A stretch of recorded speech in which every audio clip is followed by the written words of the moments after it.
大家好，我係阿夫拉。咁喺2日前呢，我就放咗段片咧，係關於狙擊隊，又係關於飛霄嘅新嘅狙擊隊體系。但係你會發現呢，我呢段片呢嘅副師呢，並冇將呢個 top part 放落去，就換咗做翡翠。我相信好多人都仲未清楚個情況呢，都會喺度諗：哇，你9唔搭8嘅，做乜放翡翠落去？乜翡翠唔係就係用於呢個嘅虛構敘事嘅咩？點樣搭飛黃俾飛霄去用呢？會唔會太慢呢？所以為咗解答大家嘅疑問，我今日就出咗呢部影片。佢話俾你哋知道翡翠係點樣靠住飛霄上咗神台嘅，而且佢嘅表現係要比托帕更好。由於翡翠配搭飛霄嘅表現係非常好，所以目前嘅狙擊隊已經係唔用托帕啦。不過我亦都知道好多人呢係冇去抽翡翠嘅，咁所以呢，你只要用翻托帕都可以噶啦。直到翡翠復刻嗰陣，你就再搞個1+1翻嚟都未遲。好啦，咁我哋依家進入正題。首先就係目前玩家對於翡翠嘅理解。好多目前嘅玩家對於翡翠嘅諗法就係佢一落場就係指定一個單體呢成為收債人，即係指定個主師啦。咁當呢個收債人呢，每命中1名敵方目標呢，要1點充能，咁充能達到8點呢，咁就翡翠就會消耗呢8點呢，發動一次追加攻擊。咁命中5名目標啊，就係5點啦，好好理解係咪？而翡翠嘅星雲，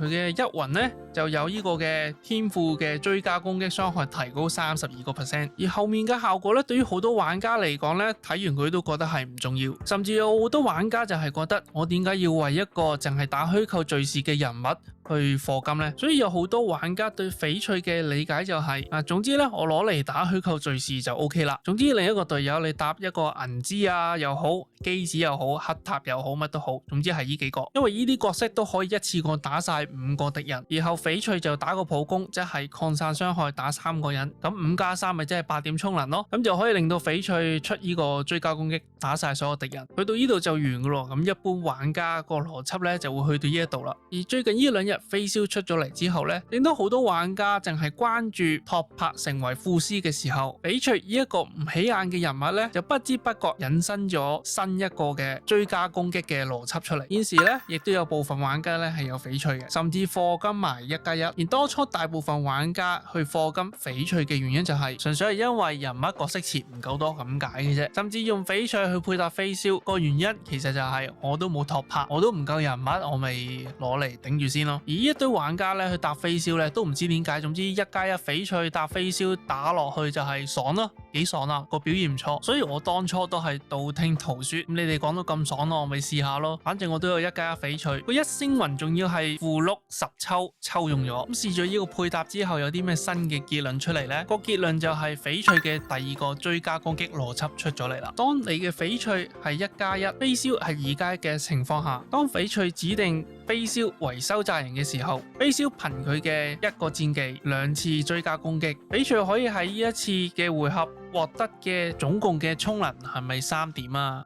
錯啦，正確答案係9點，你冇聽錯，就係9點充能。即係話俾你聽，翡翠可以喺1個回合裏面就打追加攻擊咯，係咪好神奇啊？點樣做到噶？你萬萬都諗唔到，翡翠嘅1星雲係側邊嘅星雲。我哋一齊嚟睇下翡翠1星雲嘅效果。翡翠天賦嘅追加攻擊傷害提高32%，大家都明呢度。後面啲人係唔睇嘅，但係後面呢對飛霄嚟講就非常非常重要啦。持有收債人狀態嘅角色發動攻擊後，命中敵方目標數量等於2個或者1個嗰陣呢，翡翠額外獲得1點或者2點嘅充能，仲係睇唔明係咪？咁我依家問你啦，飛霄佢係打幾多個敵人？1個敵人係咪？咁呢度即係話翡翠指定飛霄為收債人嘅時候，當飛霄命中1名敵方目標呢，咁翡翠就會額外獲得2點嘅充能。即係話呢，翡翠係可以透過飛霄指定為收債人呢，當飛霄每一次嘅攻擊呢，翡翠都會額外獲得總共3點嘅充能。飛霄嘅1次戰技2次追加攻擊，呢度總共有3次嘅攻擊，咁就即係9點嘅充能啦。所以呢個部分就解答咗點解翡翠配飛霄咧會打得咁爽咧，就係呢個原因啦。而呢種玩法你亦都會見到咧有其他嘅好處，翡翠咧只需要咧消耗一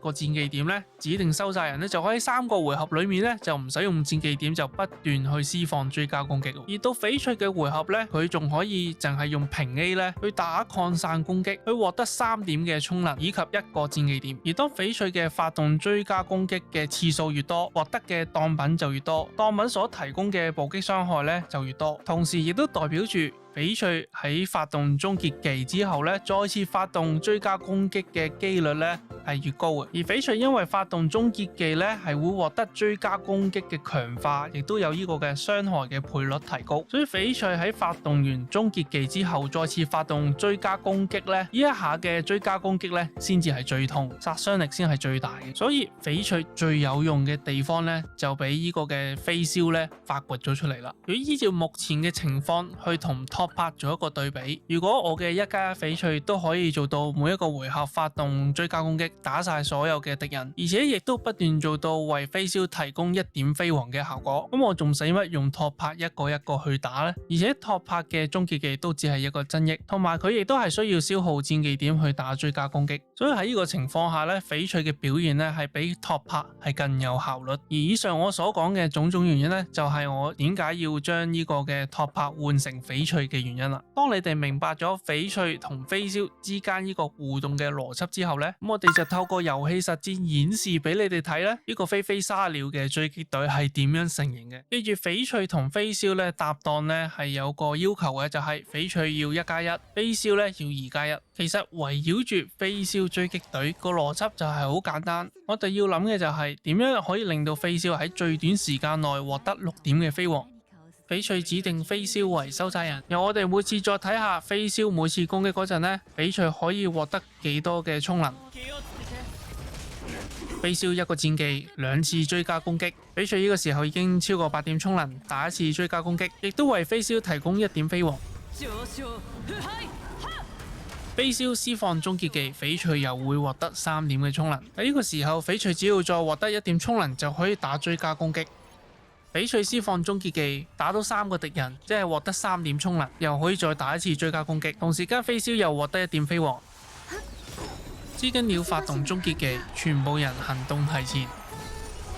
飛霄發動戰技追加攻擊，翡翠又有追加攻擊，又為飛霄充1點嘅飛黃。之後發生嘅嘢都係重重複複，我諗大家都開始睇得明。如果你有翡翠1+1，我建議各位可以測試下。最後我哋講一下遺棄嘅部分。關於翡翠嘅遺棄，由於翡翠飛霄呢一個配搭呢，已經可以令翡翠頻繁每個回合打追加攻擊，所以喺遺棄嗰部分呢，我哋就係俾2件量子裝、2件大弓裝俾佢就搞掂啦。記住大弓4件套嘅效果，對於翡翠呢一種嘅頻繁打追加攻擊嘅情況下呢，係唔適用嘅。內圈用刀南王朝已經足夠啦，然後就係飛霄遺棄嘅部分，外圈呢就用勇烈套，內圈呢都係一樣用刀南王朝就搞掂啦。講咗咁耐，我哋都要講一下追擊隊致命嘅地方。飛霄追擊隊呢，無論配邊個人呢，其實都有個弱點喺度，就係解負面控制嗰一 part 呢就會比較差。所以我目前認為飛霄嘅追擊隊呢，適合多動啊，速度快，速戰速決呢就係最優解。如果你哋想解決負面控制嘅問題，咁你需要對知更鳥嘅投入呢嘅課金就非常高啦。你需要做到知更鳥4星雲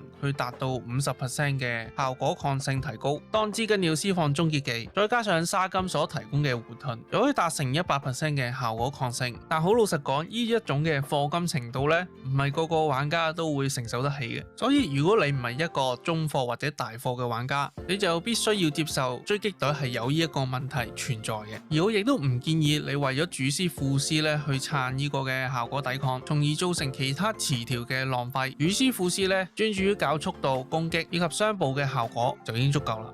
以上嘅內容就係產生飛黃嘅追加攻擊新邏輯，去俾大家做一個參考。中意條片嘅朋友就記得撳個 like、留言、訂閱同埋打個鐘仔。我哋下次再見。